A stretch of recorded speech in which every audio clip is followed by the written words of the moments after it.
10장 1절부터 10절까지 있는 말씀을 11절까지 우리 다 읽읍시다.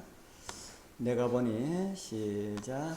내가 또 보니 힘센 다른 천사가 구름을 싣고 하늘에서 내려오는데 그 머리에는 무지개가 있고 그 얼굴은 해 같고 그 발은 불기둥 같으며 그 손에 펴 놓인 작은 책을 들고 그 오른발은 바다를 밟고 왼발은 땅을 밟고 사자의 부르짖는 것 같이 큰 소리로 외치니 외칠 때에 7 우레가 그 소리를 발하더라.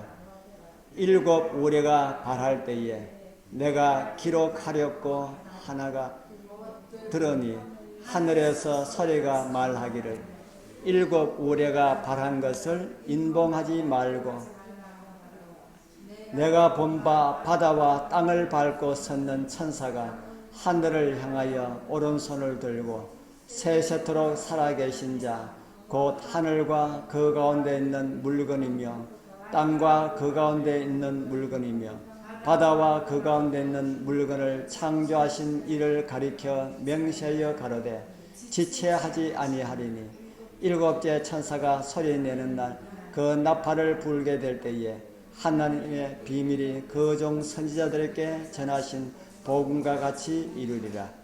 하늘에서 나서 내게 들리던 음성이 또 내게 말하여 가로되 내가 가서 바다와 땅을 밟고 섰는 천사의 손에 펴 놓인 책을 가지라 하기로 내가 천사에게 나아가 작은 책을 달라 한즉 천사가 가로되 갖다 먹어버리라. 내 배에는 쓰나 내 입에는 꿀같이 달리라 하거늘 내가 천사의 손에서 작은 책을 갖다 먹어버리니 내 입에는 꿀같이 다나 먹은 후에는 내 배에서 쓰게 되더라. 제가 내게 말하기를 내가 많은 백성과 시 예언하여야 하리라. 아멘.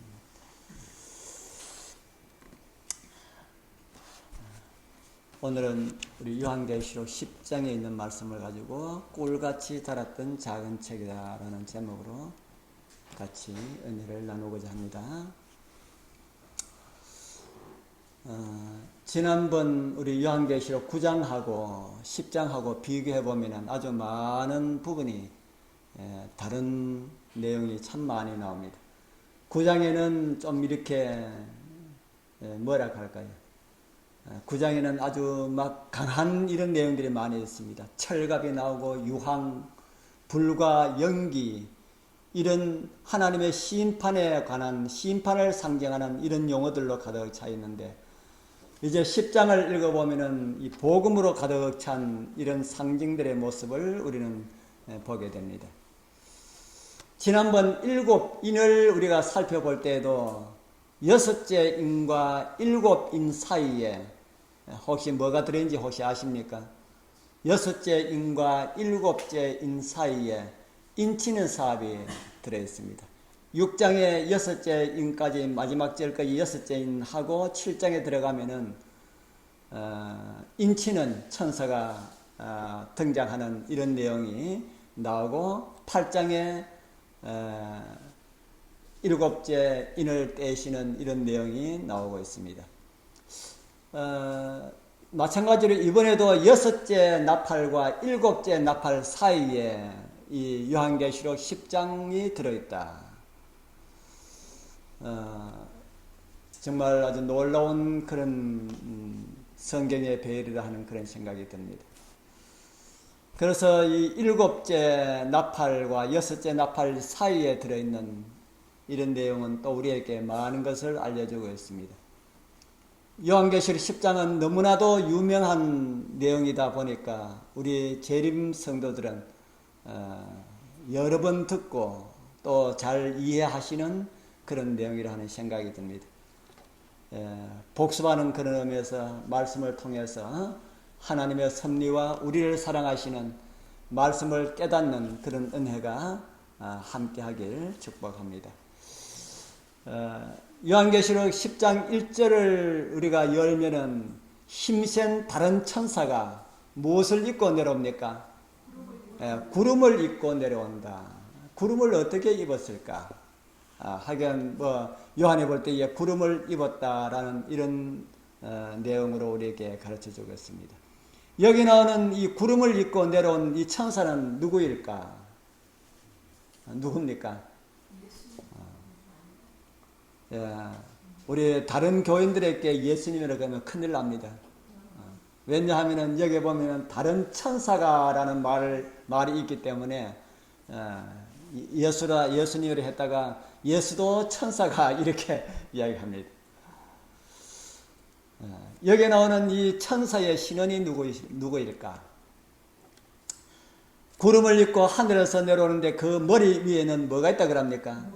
무지개가 있다. 머리 위에 무지개에 있는 천사는 아무도 없습니다. 누구 위에 무지개가 있습니까? 하나님 보좌 위에. 하나님 위에 무지개가 있지 천사 위에 무지개가 있는 그런 그림이 없다. 성경에 없다.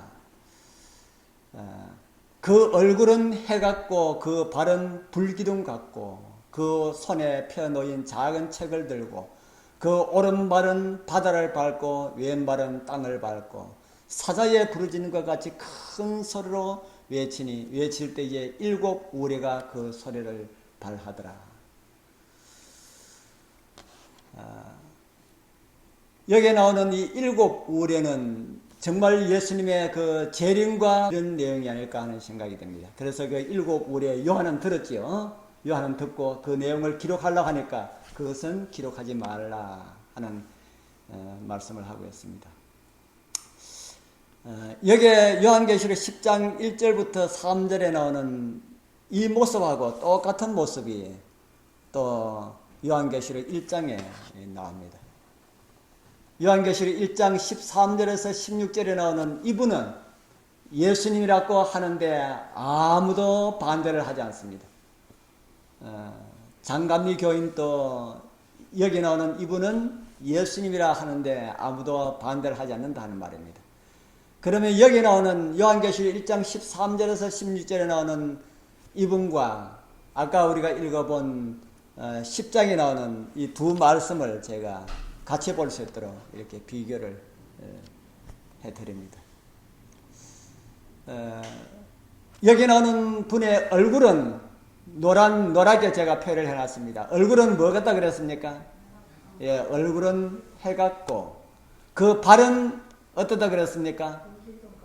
발은 요한계시록 10장에는 불기둥 같고 1장에는 풀무에 단련된 빛난 주석 같고 뭐 거의 같지요. 그리고 그의 음성은 1장에는 많은 물소리 같고 10장에는 사자에 부르짖는 것 같은 큰 소리로 외친다. 그렇게 기록을 하고 있습니다. 또 다른 곳에 또 비슷하게 나타나는 그런 모습을 보게 되는데 에스겔 1장 27절에서 28절에 보면은 내가 본 적 그 허리 이상의 모양은 단새 같아서 단새가 뭡니까? 불에 넣어서 다른 새, 붉은 이런 새. 그 속과 주위가 불 같고 허리 이하의 모양 또 불 같고 사면으로 광채가 나며 그 사면 광채의 모양은 비오는 날 구름에 있는 무지개 같으니 이는 누구의 영광이라 그럽니까? 이는 여호와의 영광의 형상의 모양이라. 참 성경 말씀 참 복잡하게 합니다. 여호와라 하지 아니하고 여호와의 영광의 형상의 모양이라 이렇게 이야기합니다. 이걸 보고 내가 보고 엎드려 이렇게 나옵니다. 에스겔 1장 27절과 요한계시록 1장과 10장의 이 말씀이 아주 비슷하게 그렇게 나옵니다. 비슷한 걸 우리가 뽑으면은 무지개가 있고 단새, 발새 이런 것이 나오고 그래서 여호와의 영광의 형상의 모양이다. 이렇게 언급을 하고 있습니다.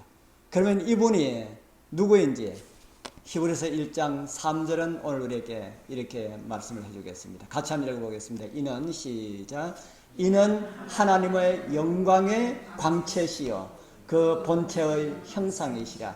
그의 능력의 말씀으로 만물을 붙드시며 죄를 정결케 하는 일을 하시고 높은 곳에 계신 위엄의 우편에 앉으시느니라. 예. 여기는 우리 예수님을 사도 바울이 우리에게 소개를 하고 계십니다. 아까 우리 에스겔서에 말씀하신 하나님의 영광의 형상의 모양이라 라는 말씀이 여기에 이제 다 나오는 겁니다. 바로 예수님은 하나님의 영광의 광채시고 그 본체의 뭐라 그럽니까? 본체의 형상이시다. 그렇게 우리에게 말씀을 해주겠습니다. 그런 우리가 지금까지 찾아본 얼굴이 해같고 발이 빛난 주석과 같은 그분은 비록 성경에 천사라고 기록되어 있지만은 그분은 누구랄까요? 예수님이시다. 왜 예수님을 예수라 하지 않냐고 왜 천사라고 기록했을까요? 왜 천사라고 기록했을까? 그 천사라고 했기 때문에 많은 사람들이 천사라고 그렇게 이야기합니다. 예수님 천사라고만 언급되었습니까? 사람이라고는 안 했습니까? 이 땅에 사람으로 오셨으니까 사람하고 천사하고 누가 더 서열이 아니라 더 나은 존재로 지음을 받았습니까? 천사가 더 나은 존재로 지음을 받았지. 천사보다 더 못한 사람으로도 오셨는데 천사로 불리우시기를 예수님은 기분 나빠하지 아니하시는 분이시다. 천사라 해도 예수님은 이해한다 이 말입니다. 기분 나빠하지 않는다. 천사라는 말이 무슨 말일까요? 천사라는 말이. 천사라는 말이 하늘 존재라 하는 말입니다. 하늘 존재들. 하늘 존재라 하는 말인데 이 말을 하늘 존재들의 하나님은 한 분이시고 천사들이 많으니까 그 천사들을 상징하는 상징어로 그렇게 우리에게 비춰진 것입니다. 그런데 천사라 하면은 하늘 존재들이기 때문에 하늘 존재들은 다 천사라고 해도 틀린 말이 아니다. 그렇기 때문에 예수님도 뭐라고 불려질 수가 있어요?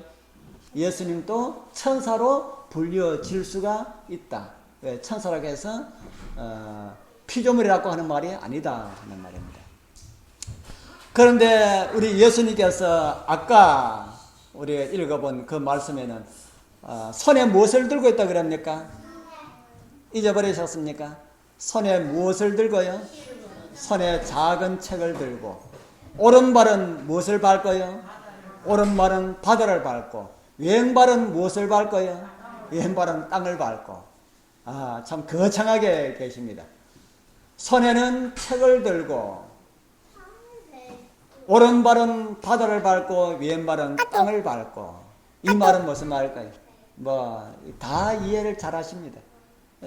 어렵게 생각하면은 너무 어려운데 아주 쉽게 생각하면은 그래서 성경은 아주 쉽게 생각해도 이해할 수 있는 그런 내용인데 이걸 막 어렵게 해석하려고 하다 보니까 엉뚱한 곳으로 빠집니다.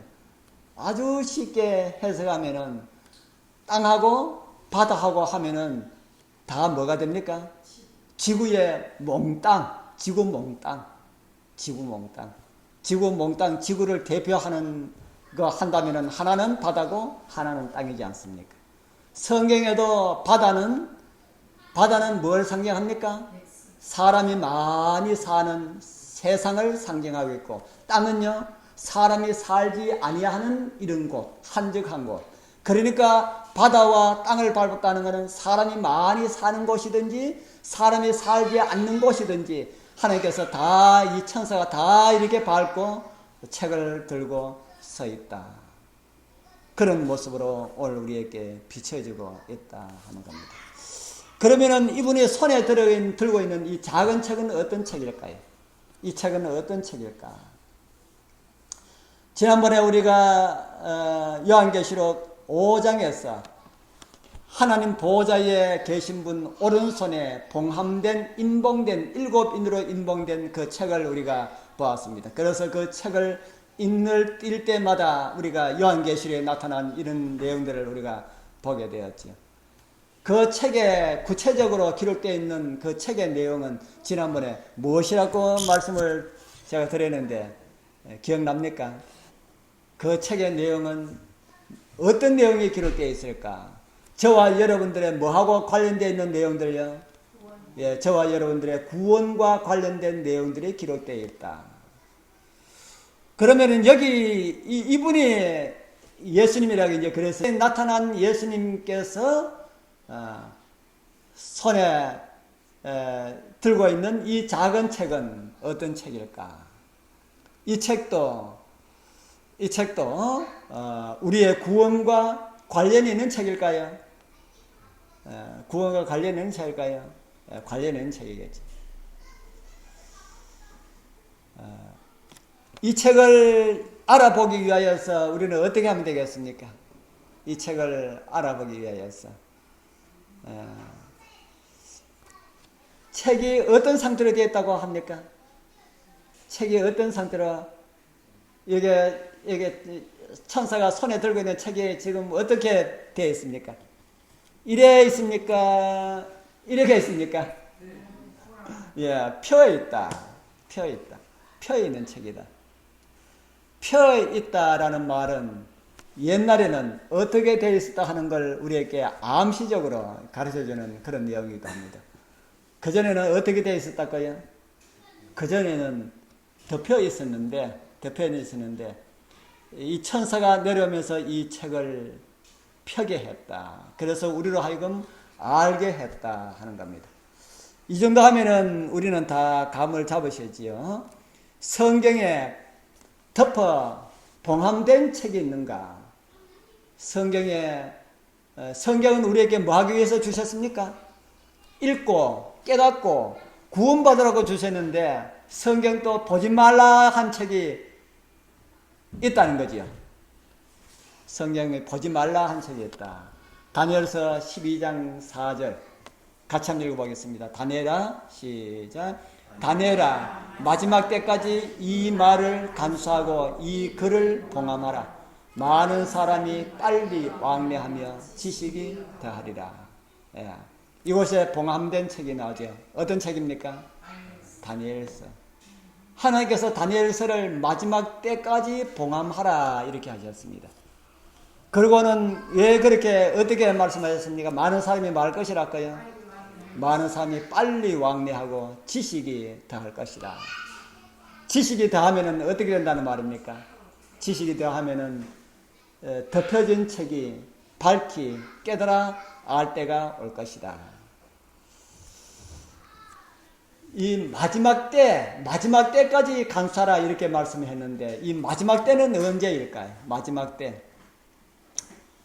우리 여러분들이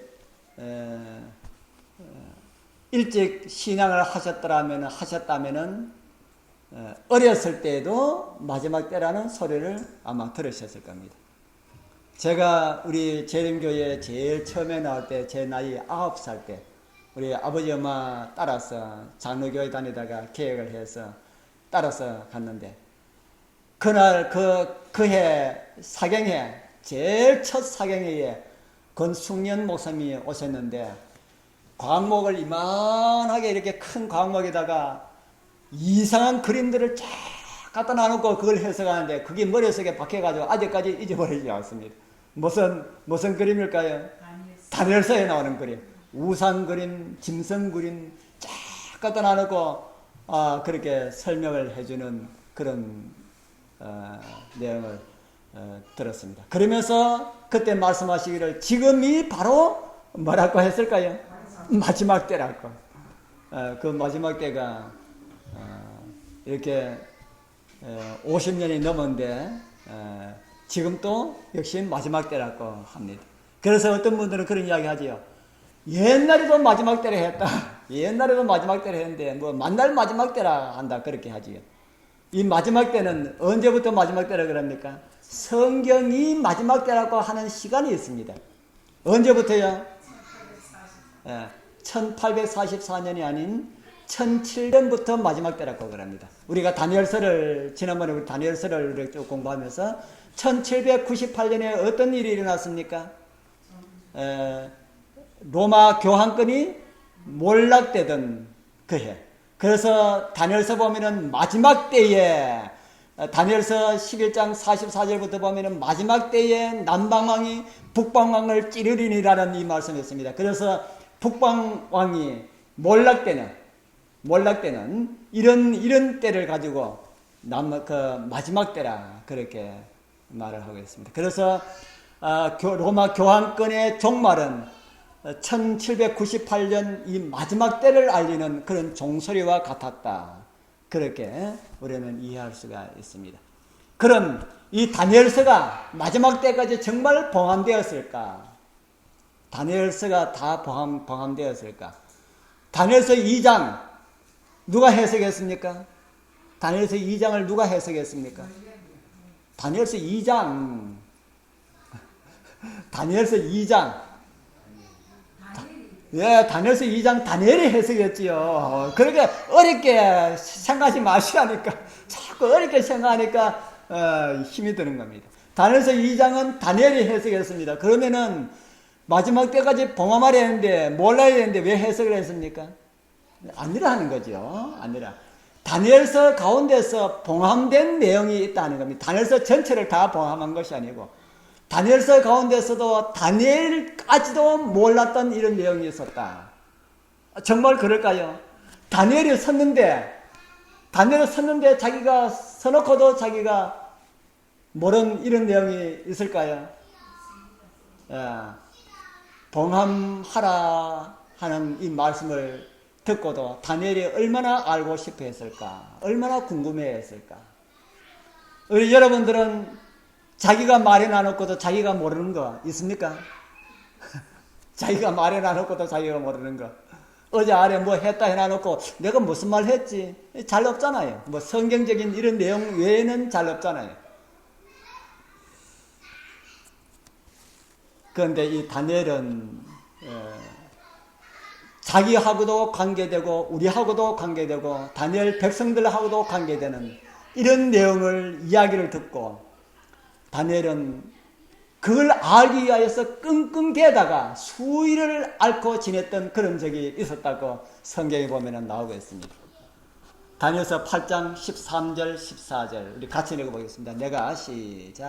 내가 들은즉 거룩한 자가 말하더니 다른 거룩한 자가 그 말하는 자에게 묻되 이상에 나타난 바 매일 드리는 제사와 망하게 하는 죄악에 대한 일과 성수와 내 백성이 내어준 바 되며 짓밟힐 일이 어느 때까지 이를꼬 하며 그가 내게 이르되 2300주야까지니 그때에 성소가 정결하게 함을 입으리라 하였느니라.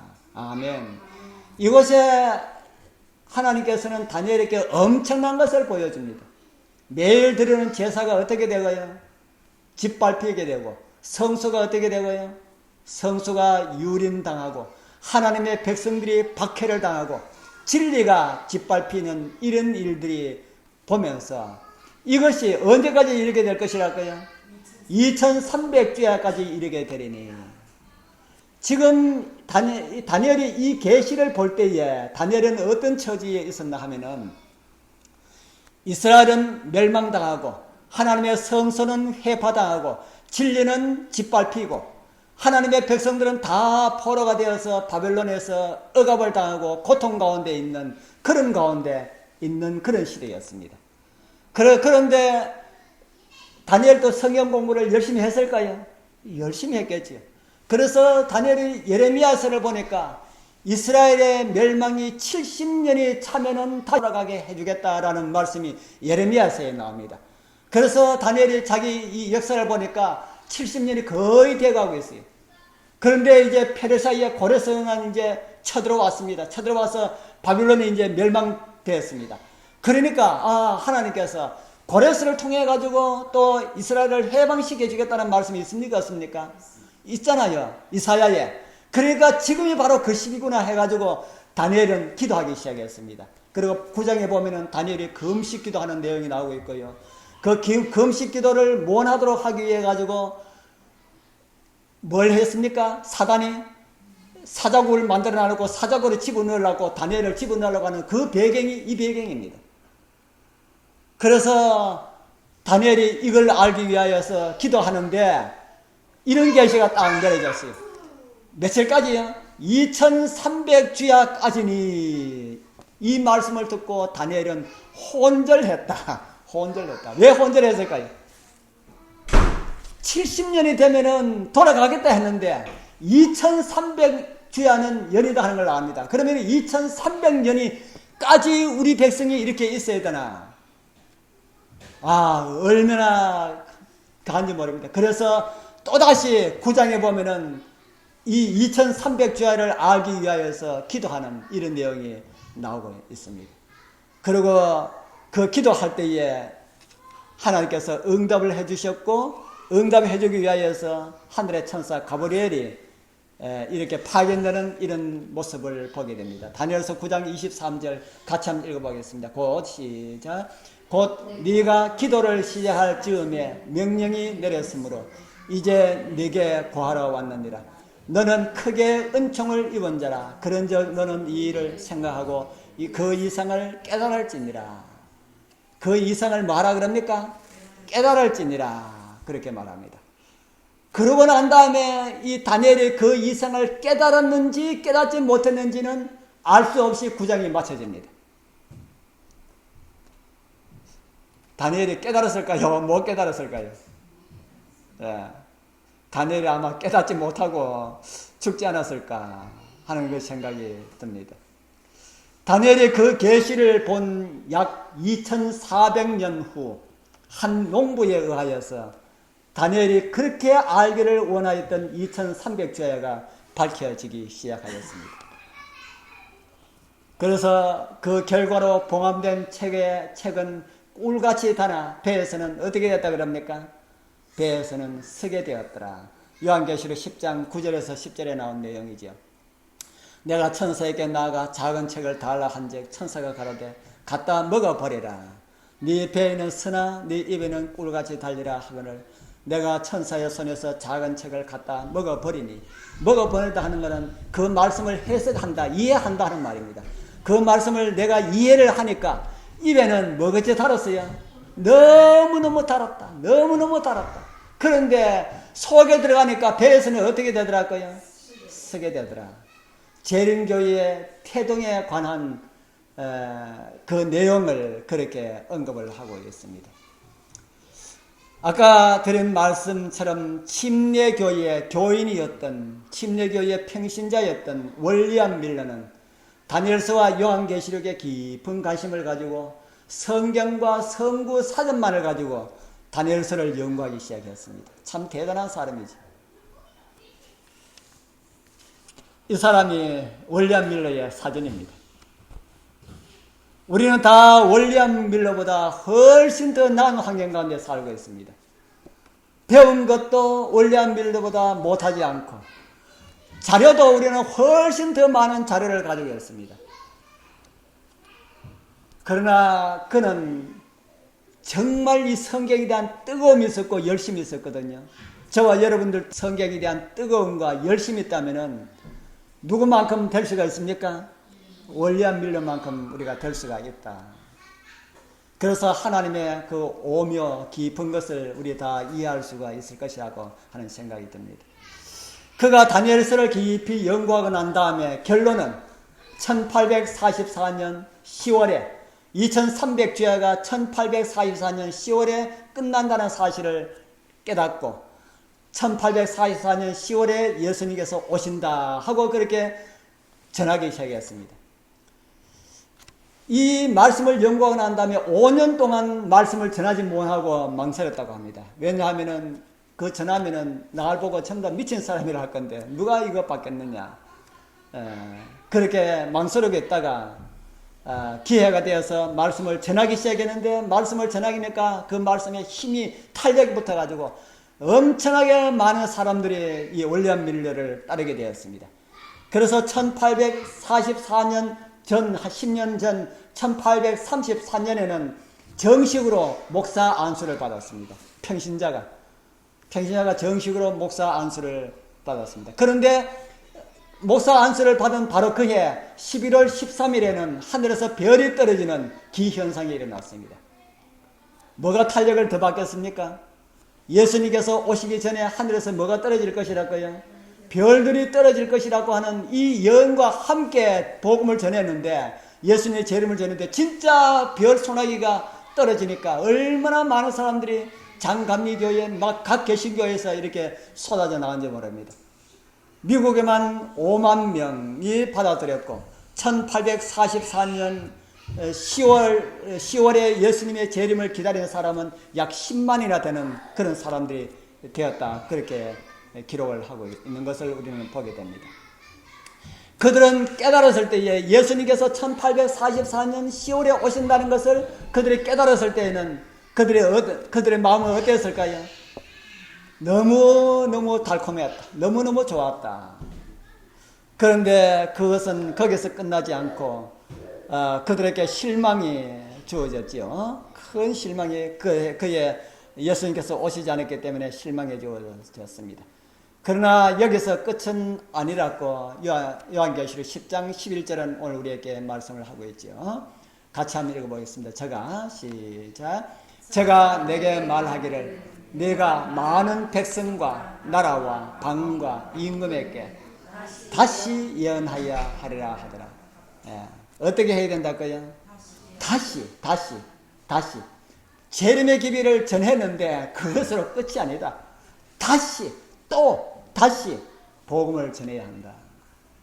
그래서 예수님의 재림을 기다렸던 10만여 명 가까운 사람들이 다 떨어져 나갔습니다. 다 떨어져 나가고 우리 역사의 기록에 보면은 한 40명 정도가 남았다.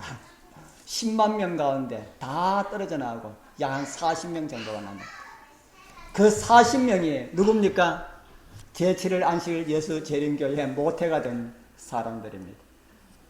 그래서 그 사람들은 다시 예언하리라 하라는 이 말씀을 다시 깨닫고 말씀을 연구함으로 1844년 10월이 어떤 날이었다 하는 사실을 그들은 성서 연구를 통해서 바르게 이해하게 되었습니다. 그리고 다시 예언하기 시작한 지 지금 약 한 170년이 되었지요. 지금 전 세계 205개 나라 가운데 가장 많은 나라에 복음을 전하는 복음 선두주자가 제7일 안식일 예수 재림교회가 되었습니다. 교인 수는 제일 많은지 안 많은지 그건 모르지만은 우리나라에는 우리 제7일 안식일 예수 재림교회 수가 아주 적고 그렇지만은 전 세계적으로 보면은 우리 교단도 그렇게 작은 교단은 아닙니다. 복음 전하는 이 나라에 들어가는 이런 걸 보면은 지금 개신교 중에서나 카톨릭 다 포함한 기독교 중에서 가장 많은 나라에 복음이 들어가고 있다. 그렇게 말을 하고 있습니다. 그 말은 요한계시록 10장 11절을 이루기 위하여서 다시 예언하여야 하리라는 이 말씀을 기억하면서 다시 예언하기 위해서 그렇게 이 교회가 그렇게 활동하고 있습니다. 이 교회는 그냥 우연히 생겨난 이런 교회가 아닙니다. 우연히 어쩌다가 생겨난 이런 교회가 아닙니다. 예언에 의하여서 일어난 운동의 결실이었다. 이 교회에 태어날 것이라는 예언이 어디에 되어 있습니까? 요한계시록 10장에 나타난 이 예언에 따라서 일어난 한 무리다. 제7일 안식일 예수 재림교회는 한 종파가 아니고 한 운동을 일으킨 한 무리다. 이렇게 말씀을 하고 있습니다.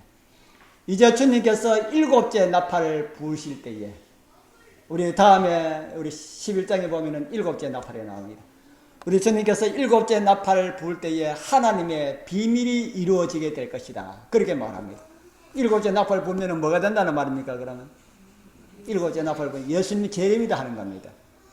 7째 나팔을 불 때에 하나님의 비밀이 이루어지게 될 것이다. 우리 하나님의 비밀이 이루어지는 그날 그 자리에 우리 꼭 참여하는 우리 성도님들 다 되길 축복합니다.